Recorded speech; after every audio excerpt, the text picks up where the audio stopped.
പ്രതികൾ സ്വാഭാവിക ജാമ്യം കിട്ടി പുറത്തിറങ്ങി തുടങ്ങി. അന്നു മുതൽ പ്രതിപക്ഷം പ്രതിഷേധത്തിലാണ്. സഭയ്ക്ക് പുറത്തെല്ലാം പ്രതികളെ സംരക്ഷിക്കാനാണ് സർക്കാർ ശ്രമം. പ്രത്യേക അന്വേഷണ സംഘത്തിന് മേൽ സമ്മർദ്ദം. ഇതൊക്കെയാണ് പ്രതിപക്ഷത്തിന്റെ പരാതി. ശരിയാണ്, കേരളം മുഴുവൻ ചർച്ച ചെയ്യുന്ന കേസിലെ പ്രതികൾ ഓരോരുത്തരായി പുറത്തിറങ്ങുമ്പോൾ ഇത് സ്വാഭാവിക ചോദ്യമാണ്, സ്വാഭാവിക സംശയമാണ്. പക്ഷേ ഇന്ന് ഹൈക്കോടതി SITക്ക് ക്ലീൻ ചിറ്റ് നൽകിയിരിക്കുകയാണ്. ഒരാശങ്കയുമില്ല എന്നാണ് ഹൈക്കോടതി പറയുന്നത്. ഇന്നത്തെ പ്രൈം സ്റ്റോറി: അന്വേഷണത്തിൽ ആർക്കാണ് ആശങ്ക? നമുക്ക് തുടക്കത്തിൽ നിന്ന് തുടങ്ങാം. ആദ്യഘട്ടത്തിൽ, അതായത് പത്മകുമാറിലേക്കും N വാസുവിലേക്കും തന്ത്രിയിലേക്കുമൊക്കെ അന്വേഷണ സംഘം എത്തിയപ്പോൾ ആർക്കും ഒരു എതിർപ്പും ഉണ്ടായിരുന്നില്ല. പിന്നീട് തന്ത്രിയിലേക്ക് എത്തിയപ്പോഴും. പക്ഷേ പ്രശ്നമുണ്ടായി തുടങ്ങിയത് എപ്പോഴാണ്? അത് ഈ പ്രതികൾക്ക് ജാമ്യം കിട്ടി തുടങ്ങിയപ്പോഴാണ്. കുറ്റപത്രം സമർപ്പിക്കാതെ സ്വാഭാവിക ജാമ്യം കിട്ടിയപ്പോൾ. സ്വർണ്ണക്കൊള്ള കേസിലെ പ്രതികളായ 3 പേരാണ് ഇതുവരെ പുറത്തിറങ്ങിയത്. 1 മുരാരി ബാബു, 2 സുധീഷ് കുമാർ, 3 ശ്രീകുമാർ. ഇവർ 3 പേരും കേസിലെ പ്രധാന പ്രതികളാണ്. സ്വർണ്ണപ്പാളികൾ ചെമ്പ് പാളികളാണെന്ന് എഴുതാൻ ഉത്തരവിട്ടത് കേസിലെ പ്രധാനികൾ, അവരാണിവർ. ഇതിന് പിന്നാലെയാണ് പ്രതിപക്ഷം പ്രതിഷേധം കടുപ്പിച്ചത്. അതിന് വേദിയായത് നിയമസഭയും. രാഹുൽ ഗാന്ധിയാണ് കെട്ടിപ്പിടുത്തം. ആ കെട്ടിപ്പിടുത്തം 15 ലക്ഷം രൂപയാണ് പരിശീലന ചെലവ്.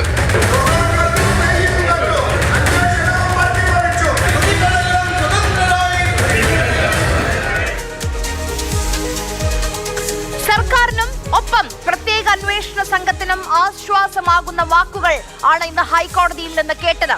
എന്താണ് കോടതി പറഞ്ഞത്? വരൂ, നമുക്ക് വിശദമായി തന്നെ നോക്കാം.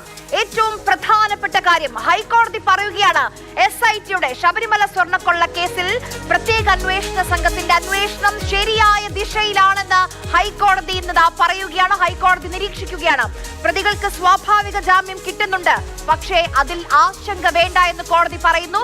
കോടതി ഉറപ്പിച്ചു പറയുന്നു, ജാമ്യം ലഭിക്കുന്ന പ്രതികൾ അന്വേഷണത്തിൽ ഇടപെടില്ല എന്നും കോടതി പറയുന്നുണ്ട്. സ്വർണ്ണക്കൊള്ള കേസ് അതീവ സങ്കീർണമാണ്. അതായത് ഇപ്പോൾ SITക്ക് വേണമെങ്കിൽ എങ്ങനെയെങ്കിലും കുറ്റപത്രം സമർപ്പിക്കാം. പക്ഷേ അങ്ങനെയായാൽ വിചാരണയ്ക്ക് ശേഷം പ്രതികൾക്ക് പുറത്തിറങ്ങാൻ കഴിയും. അതിനുള്ള സാഹചര്യം SIT ഒരുക്കില്ല, കോടതി അതിനനുവദിക്കില്ല എന്നാണ് ഹൈക്കോടതി ഇന്ന് പറഞ്ഞത്. ഒരു പ്രതിയും രക്ഷപ്പെടില്ല എന്ന് കേരളത്തിലെ ജനങ്ങൾക്ക് ബോധ്യപ്പെടും. ഓരോ ഘട്ടത്തിലും ഹൈക്കോടതിയുടെ മേൽനോട്ടത്തിലാണ് അന്വേഷണം നടക്കുന്നത്. കുറ്റപത്രം സമർപ്പിക്കാൻ സ്വാഭാവികമായ സമയദൈർഘ്യമെടുക്കുമെന്നാണ് കോടതി പറയുന്നത്. കുറ്റവും കുറ്റവാളികളെയും കണ്ണി ചേർത്ത് എടുക്കേണ്ടതുണ്ട്. അതായത് ഇപ്പോൾ ഓരോ പ്രതികൾ, ഉദാഹരണത്തിന് ഉണ്ണികൃഷ്ണൻ പോറ്റി എന്ത് ചെയ്തു അത് കണ്ടെത്തണം. അതിന് കൃത്യമായ കുറ്റപത്രം സമർപ്പിക്കണം.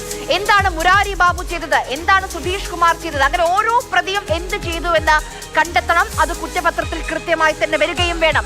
ഇപ്പോൾ ഈ നിരീക്ഷണങ്ങളെല്ലാം ഹൈക്കോടതി നടത്തിയത് CBI അന്വേഷണം ആവശ്യപ്പെട്ടുള്ള ഹർജി പരിഗണിക്കുമ്പോഴാണ് ഈ കോടതിയുടെ ഭാഗത്തു നിന്നുള്ള ഈ നിരീക്ഷണങ്ങളൊക്കെ വന്നത്. ഇനി നമുക്ക് നിയമസഭയിലേക്ക് വരാം. ഇന്നലെ പ്രതിഷേധമായിരുന്നു, ഇന്നും പ്രതിഷേധമായിരുന്നു. ഇന്നലെ സ്പീക്കറെ മറച്ചും ഡയസിലേക്ക് കയറിയുമായിരുന്നു പ്രതിപക്ഷത്തിന്റെ പ്രതിഷേധം. ഇന്നും സഭ തുടങ്ങിയത് മുതൽ തന്നെ പ്രതിപക്ഷം കടുപ്പിച്ചു. പ്രതിപക്ഷ നേതാവ് തന്നെയായിരുന്നു മുന്നിൽ. അങ്ങ് ചെയ്യരുത് എന്ന് പറഞ്ഞിട്ടും വോച്ചൺ ബോർഡ് അത് ചെയ്തു.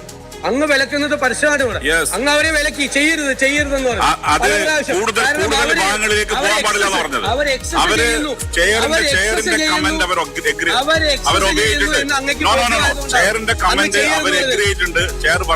പെരുമാറിയിട്ടുണ്ട്.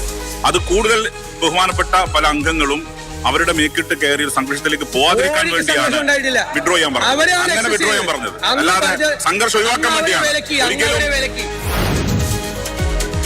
ഇന്ന് അസാധാരണമായ ചെറുത്തുനിൽപ്പാണ് ഭരണപക്ഷം നടത്തിയത്. 3 പേർ, MP Rajesh, P Rajeev, V Sivankutty നിരന്ന് നിന്ന് പ്രതിരോധിച്ചു. ബഹുമാന്യനായ പ്രതിപക്ഷ നേതാവിനെ ആരാണ് അന്ധനാക്കിയത് എന്നാണ്.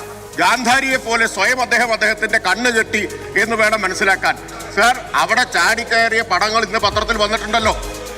ഇത് ആ ചാടിക്കയറിയ അംഗം വല്ല ഹൈജമ്പിന് പോയിരുന്ന് പണ്ടേ പരിശീലിച്ചിരുന്നെങ്കിൽ ഇതിനൊക്കെ വലിയ ഗുണമുണ്ടാവുമായിരുന്നു, നാടിന് വലിയ ഗുണമുണ്ടാവുമായിരുന്നു. ബഹുമാനപ്പെട്ട പ്രതിപക്ഷ നേതാവ് ഇരട്ടത്താപ്പിന്റെ നേതാവ് കൂടിയായി മാറിയിരിക്കുകയാണ് സർ. സമനില തെറ്റിയെന്ന് തോന്നുന്നു. എന്റെ വകുപ്പൊന്നും മാറ്റിക്കളയരുത്. പാർലമെന്ററി കാര്യമന്ത്രി ഇവിടെ വെറുതെ ഇരിപ്പുണ്ട്. അങ്ങേക്ക് പെട്ടെന്നാകെ നില അങ്ങ് തെറ്റിപ്പോയി. അതുകൊണ്ട് പണ്ട് എല്ലാം ആധികാരികമായി പറയുന്ന ആള് എവിടെ നിൽക്കുന്നതിന് തെളിവാണ്.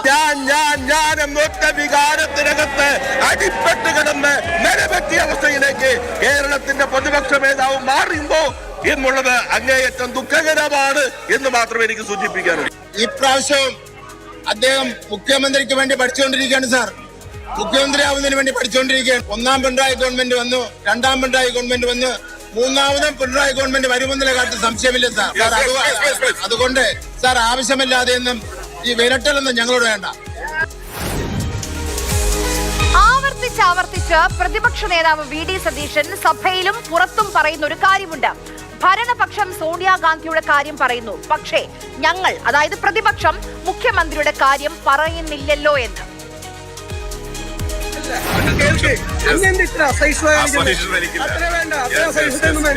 എനിക്കും കൂടെ പറയാനുള്ള റൈറ്റ് ഉള്ള സോണിയാഗാന്ധി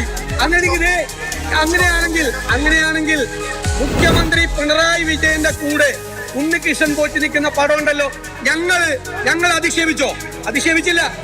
ഞങ്ങൾ അധിക്ഷേപിച്ചില്ല. മുഖ്യമന്ത്രി ഞങ്ങൾ അധിക്ഷേപിച്ചില്ല. അതുകൊണ്ട് അത്തരം ഇരട്ടത്താപ്പ് ചെയ്യുന്നത് ഇവരാണ്. ശരിയാണ്. ശബരിമല സ്വർണ്ണക്കൊള്ള കേസിലെ ഒന്നാം പ്രതിയായ ഉണ്ണികൃഷ്ണൻ പോറ്റിക്കൊപ്പം സോണിയാഗാന്ധിയും മുഖ്യമന്ത്രി പിണറായി വിജയനും നിൽക്കുന്ന ചിത്രങ്ങളുണ്ട്. നമുക്ക് ആ രണ്ട് ചിത്രങ്ങളും ഒരിക്കൽ കൂടി കാണാം. സോണിയാഗാന്ധിക്കൊപ്പമുള്ളത് ഫോട്ടോയാണെങ്കിൽ പിണറായി വിജയനൊപ്പം ഉണ്ണികൃഷ്ണൻ പോറ്റി നിൽക്കുന്ന വീഡിയോ തന്നെയുണ്ട്. ഇതാണ് സോണിയാഗാന്ധിക്കൊപ്പം ഉണ്ണികൃഷ്ണൻ പോറ്റി നിൽക്കുന്ന ചിത്രം. ഒന്നല്ല, 2-3 ചിത്രങ്ങളുണ്ട്. ഈ ചിത്രത്തിൽ പോറ്റിക്കൊപ്പം കേരളത്തിലെ 2 UDF എംപിമാരുമുണ്ട്, അടൂർ പ്രകാശും ആന്റോ ആന്റണിയും. ഈ ചിത്രത്തിലെ പ്രശ്നം, ഉണ്ണികൃഷ്ണൻ പോറ്റിയെ പോലെ ഒരാൾക്ക് എങ്ങനെയാണ് സോണിയാഗാന്ധിയെ കാണാൻ അപ്പോയിന്റ്മെന്റ് കിട്ടിയതെന്നാണ്. അതിനാണ് ഉത്തരം വേണ്ടത്. ആ ചോദ്യത്തിന് അടൂർ പ്രകാശ് ഇന്നും ഉരുണ്ടു കളിക്കുകയാണ്. ഇനി നമുക്ക് മുഖ്യമന്ത്രിക്കൊപ്പം പോറ്റി നിൽക്കുന്ന ദൃശ്യം കാണാം. ഇത് നമ്മുടെ ദൃശ്യം കാണാം. ഇത് നമ്മുടെ സെക്രട്ടേറിയറ്റിന് മുന്നിൽ നടന്ന പൊതുപരിപാടിയാണ്. DGP ഉണ്ട്. അതും പോലീസിന് ശബരിമലയിൽ ആംബുലൻസ് സൗകര്യമില്ല എന്ന് അറിഞ്ഞതിനെ തുടർന്ന് ഭീമ ഗോൾഡ് ആംബുലൻസ് കൈമാറുന്ന ചടങ്ങാണിത്. ഇതൊരു സ്വകാര്യ കൂടിക്കാഴ്ചയല്ല. പണ്ടും പറഞ്ഞതാണ് ഇതേ കാര്യം. പക്ഷെ പിന്നെയും പ്രതിപക്ഷ നേതാവ് മുഖ്യമന്ത്രിക്കെതിരെ കേസ് കൊടുക്കണമെന്ന് ഞങ്ങൾ പറയുന്നില്ലല്ലോ എന്ന് പറയുന്നത് കേട്ടപ്പോൾ ആവർത്തിച്ചു എന്നേ ഉള്ളൂ. അതായത് കാര്യം വളരെ സിമ്പിളാണ്. സോണിയാഗാന്ധിയുമായി ഉണ്ണികൃഷ്ണൻ പോറ്റി നടത്തിയത് സ്വകാര്യ കൂടിക്കാഴ്ചയാണ്, മുഖ്യമന്ത്രിയുടേത് പൊതുപരിപാടി.